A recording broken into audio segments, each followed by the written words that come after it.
Foz do Iguaçu a de l'énergie de nos eaux, nos vents, nos forêts et nos animaux, l'énergie de notre peuple, de notre histoire, de notre diversité.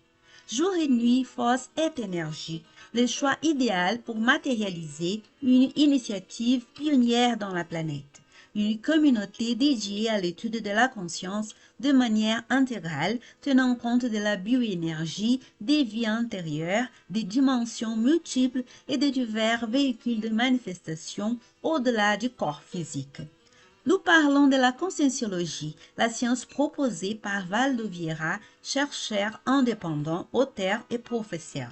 Une approche qui a gagné une reconnaissance internationale, plaçant la conscience dans l'univers scientifique, la mettant au défi à la fois comme observatrice et objet de ses propres expérimentations.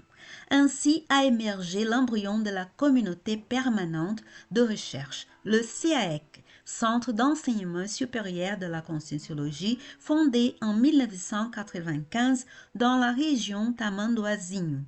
Aujourd'hui, ce lieu reçoit officiellement à Foz do Iguaçu le nom de Cognopolis ou quartier de la connaissance. Il accueille des conscienciologues de diverses parties du monde. Il est un pôle de rassemblement de personnes nommées intermissivistes, c'est-à-dire ceux qui, avant la naissance dans cette dimension physique et lors de cours spécifiques, se sont engagés dans le but d'accomplir une programmation de vie. Le CAEC a été le premier et reste le complexe de recherche le plus important du Foz do Iguaçu. Il abrite la holothèque avec des centaines de milliers de livres et d'artefacts du savoir. Ce patrimoine scientifique est offert à la communauté de Foz do Iguaçu de manière publique et gratuite.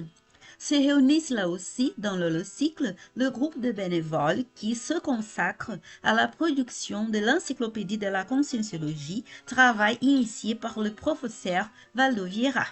Le 19 septembre 2008, l'holothèque s'est vu attribuer la conception de sa nouvelle maison par le célèbre architecte Oscar Niemeyer.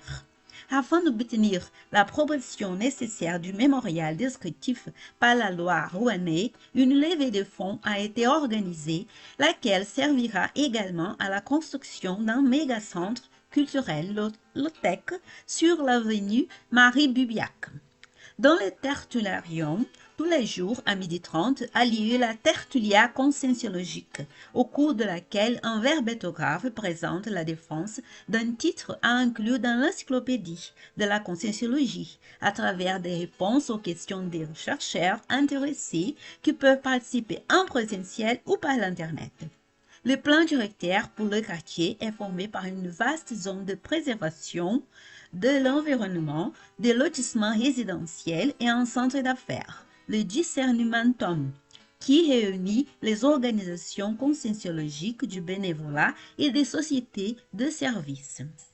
Beaucoup de gens l'ignorent, mais l'ensemble du projet n'aurait pas été possible sans la puissance du volontariat.